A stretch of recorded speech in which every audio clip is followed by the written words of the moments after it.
ভারতের ইকোনমিকে dead economy বলে দাগিয়ে দিয়েছিলেন ডোনাল্ড ট্রাম্প।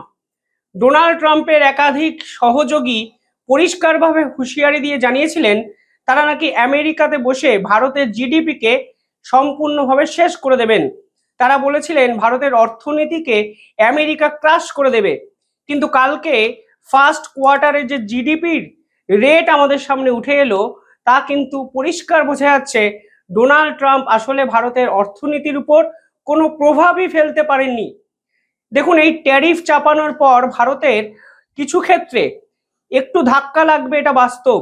কিন্তু ভারত সরকার যেভাবে অল্টারনেটিভ খোঁজার চেষ্টা করেছে এবং যেভাবে প্রিকশনারি মেজারমেন্টগুলো নিয়েছে, তাতে একটা জিনিস স্পষ্ট হয়ে যায়, ভারত কিন্তু এই পুরো ট্যারিফ যুদ্ধটাকে অত্যন্ত গুরুত্ব সহকারে বুক চিতিয়ে লড়াই করেছে, যা কিন্তু আন্তর্জাতিক স্তরের কাছেও ভারতের প্রভাব আরো একবার প্রতিষ্ঠিত করেছে।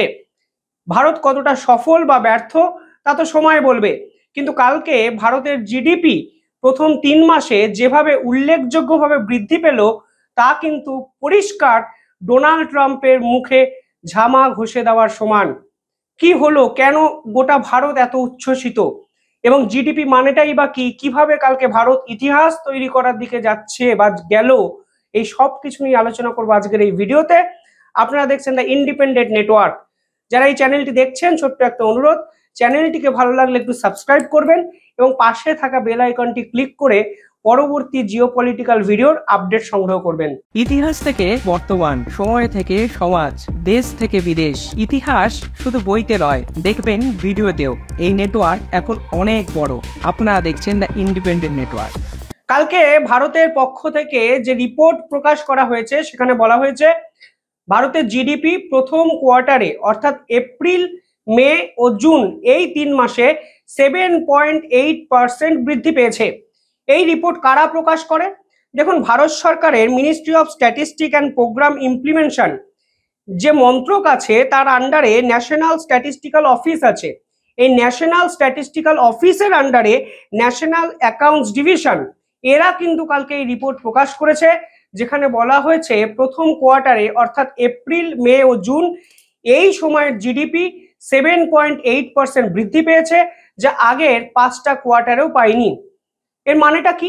মানেটা হলো 2024-এর এপ্রিল, মে ও জুনের জিডিপি এবং 2025-এর এপ্রিল, মে ও জুনের জিডিপির যদি তুলনা করেন, তাহলে দেখা যাবে আগের বছর এপ্রিল, মে ও জুন এই সময়টার থেকে এবছরের এই সময়টার জিডিপির বৃদ্ধি 7.8%। আপনারা জানেন অর্থবর্ষ কোন সময়টাকে বলা হয়? 1 এপ্রিল থেকে 31 মার্চ এই সময়টাকে বিভিন্ন ভাগে ভাগ করা হয় এবং প্রথম 3 মাস, তারপরের 3 মাস, এইভাবে কোয়ার্টারলি 1, কোয়ার্টারলি 2 এই রকম ডাটা আমরা পাই। এটা ভারতের প্রথম 3 মাসের কিন্তু তথ্য। সেখানে বলা হচ্ছে 7.8 জিডিপির গ্রোথ। নিঃসন্দেহে ভারতের যে তাৎপর্য, ভারতের যে ভ্যালু, মূল্য, তা কিন্তু অনেকটা আন্তর্জাতিক স্তরে বাড়িয়ে দিল। এটা কিন্তু অস্বীকার করার জায়গা নেই। জিডিপি বিষয়টা কি, আমি একটু সহজ করে আপনাদের আরেকটু ডিটেইলিং এ বোঝানোর চেষ্টা করি। জিডিপি আসলে value of services and good produce, অর্থাৎ যত ধরনের জিনিসপত্র ভারত সরকার বাজারে প্রডিউস করছে তার একটা মূল্য, তাকে বলা হয় জিডিপি। আর এই ভ্যালুটাই বেড়েছে 7.8%, যা আগের 5টা কোয়ার্টারেও বাড়েনি। এটার মানেটা কি? এটার মানে হলো ভারত সরকারের ইকোনমিক্যাল গ্রোথ একটা নির্দিষ্ট লেভেলে বাড়ছে, একটা স্টেবল, অর্থাৎ ডোনাল্ড ট্রাম্পের পলিসির মতো আনপ্রেডিক্টেবল নয়। কখন কি হবে কেউ বুঝতে পারছে না।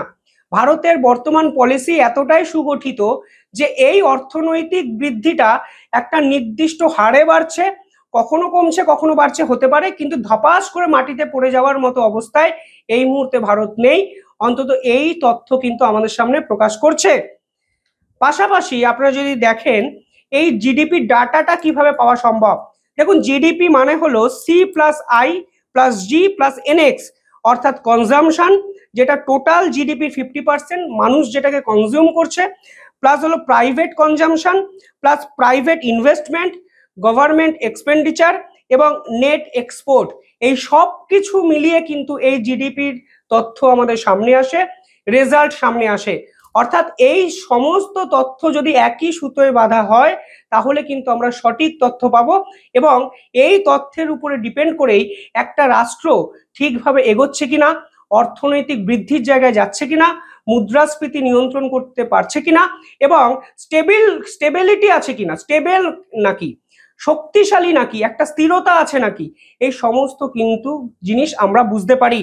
সেখানে দেখা যাচ্ছে 2024-এ প্রথম 3 মাসে টোটাল জিডিপির যে ভ্যালু ছিল তা হলো 44.41 কোটি, অর্থাৎ এত টাকার জিনিস বাজারে প্রডিউস করেছিল ইন্ডিয়া।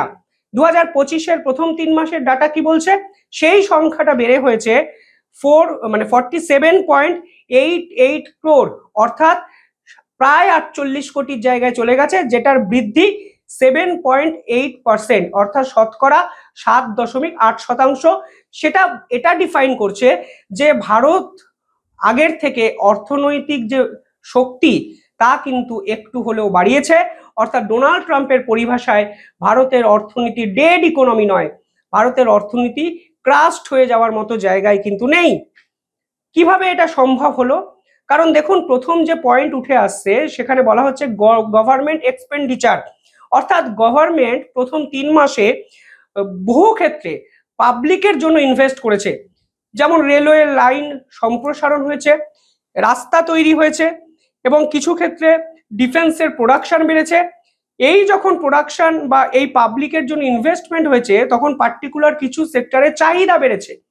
উদাহরণ একটা দিই, ধরুন বড় রাস্তা তৈরি হয়েছে, এতে তো বালি সিমেন্টের চাহিদা বেড়েছে, যখনই চাহিদা বাড়ছে তখনই তো বাজারে টাকাটা আসবে।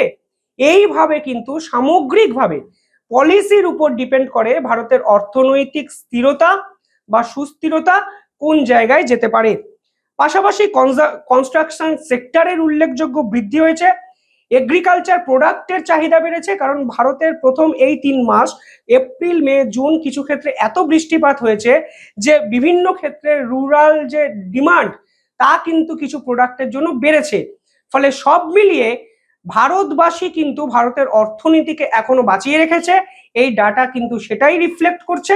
এবং ভারত সরকারের যে পলিসি, কিছু ক্ষেত্রে যে পলিসি, সেই পলিসি কিন্তু সরাসরি ভারতের অর্থনৈতিক স্টেবিলিটি বজায় রাখতে এখনো অবধি উল্লেখযোগ্য ভূমিকা পালন করেছে, অন্তত কালকের এই রিপোর্টে পরিষ্কার। পরবর্তী 3 মাস একটু ক্রিটিক্যাল হতে পারে, হয়তো এই ভ্যালুটা একটু কমতে পারে, কিন্তু ডোনাল্ড ট্রাম্পের এই ট্যারিফের জুজু কিন্তু শেষ 3 মাসেও ছিল। অর্থাৎ ভারত একটা জিনিস অন্তত বুঝিয়ে দিয়েছে, এই যে নেট প্রফিট, নেট এক্সপোর্ট, এই যে পয়েন্টটা যেখানে ইম্পোর্ট এবং এক্সপোর্টের ডাটা সরাসরি ভারতের অর্থনীতিতে প্রভাব ফেলে, ঠিক সেই পয়েন্টে কিন্তু ভারত খেলে বেরিয়ে চলে গেছে। ভারতের ডিফেন্স প্রোডাকশন কিন্তু আগের থেকে অনেকটা বেড়েছে, আন্তর্জাতিক স্তরে ভারত কিন্তু অনেক বেশি অস্ত্র সাপ্লাই করছে। আচ্ছা, যে ক্রুড অয়েলকে নিয়ে এত বিতর্ক, তো যে রাশিয়ার থেকে ভারত ক্রুড অয়েল কিনছে, তারপর করছেটা কি? বিভিন্ন ক্ষেত্রে অনেকে বলছেন প্রাইভেট কোম্পানিগুলো লাভ হচ্ছে, বিষয়টা সেটা নয়। প্রাইভেট কোম্পানিগুলোর মধ্যে নায়ারা এনার্জি 12% তেল কিনছে এবং রিলায়েন্স 23% তেল কিনছে, অর্থাৎ টোটাল হলো 36। আপনারা যদি দেখেন, কিন্তু বাকি যে সামগ্রিকভাবে 64% তেল তো গভর্নমেন্ট কিনছে, সরকার নিজেরা কিনছে। এবার কিনে কি করছে? কিনে ভারতবাসীকেও কিন্তু এই তেল বিক্রি করছে সরকার। ফলে আজকে যে জিডিপি ডাটা নিয়ে, তথ্য নিয়ে এত উচ্ছ্বাস প্রকাশ করছে বিভিন্ন রাজনৈতিক দল বা সমালোচক, দিনের শেষে আপনারা যদি দেখেন এই যে ক্রুড অয়েল কিনে বিক্রি করা, এটাও কিন্তু ইম্পোর্ট এক্সপোর্ট ডাটার মধ্যে ঢুকে গেছে। এবং ভারত সস্তাতে তেল কিনছে এবং একটু বেশি টাকায় ইউরোপীয় ইউনিয়ন, আমেরিকা এবং গোটা বিশ্বের প্রায় 10টি দেশকে তেল বিক্রি করছে, এটাও কিন্তু ভারতের ইম্পোর্ট এবং এক্সপোর্ট ডাটার অন্যতম অংশ। ফলে আমার একটা আপনাদের কাছে অনুরোধ, আপনারা যে দলের রাজনৈতিক সমর্থক হন না কেন, অন্তত তথ্য নিয়ে আপনারা বিচার বিশ্লেষণ করুন, সমালোচনা করুন, আলোচনা করুন, কিন্তু দয়া করে রাজনীতি করতে গিয়ে ভারতবর্ষকে ছোট করে অন্ধ হয়ে যাবেন না। আজকে যে ডাটা আমাদের সামনে এসছে তা কিন্তু ওয়েস্টার্ন একাধিক দেশের মিডিয়া রীতিমতো চর্চা করছে, আলোচনা করছে এবং ভারতবর্ষের টার্নিং পয়েন্টটাকে খোঁজার চেষ্টা করছে, যা কিন্তু অত্যন্ত গুরুত্বপূর্ণ বর্তমান সমসাময়িক আন্তর্জাতিক রাজনৈতিক প্রেক্ষাপটে। যাই হোক, আপনারা কিভাবে দেখছেন কমেন্টে জানাবেন, আর দেখতে থাকুন দ্য ইন্ডিপেন্ডেন্ট নেটওয়ার্ক। ধন্যবাদ।